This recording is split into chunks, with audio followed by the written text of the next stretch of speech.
প্রত্যেকদিন বিয়েলে 8-10টা ঘরের পিছনে উডানে যাইয়ে গপ্প মারা, এরপরে চুলের বিনি বাঁধা, ভাবির মাথায় ওই চিরুনিটা থুইয়েই পেনা পড়া শুরু করবেন দাঁড়িপাল্লা।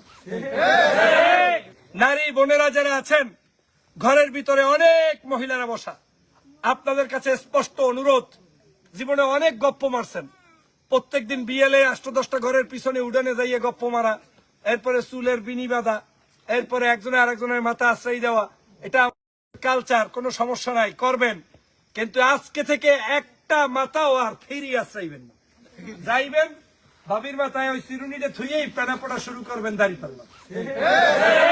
এই কথা বোঝেন না?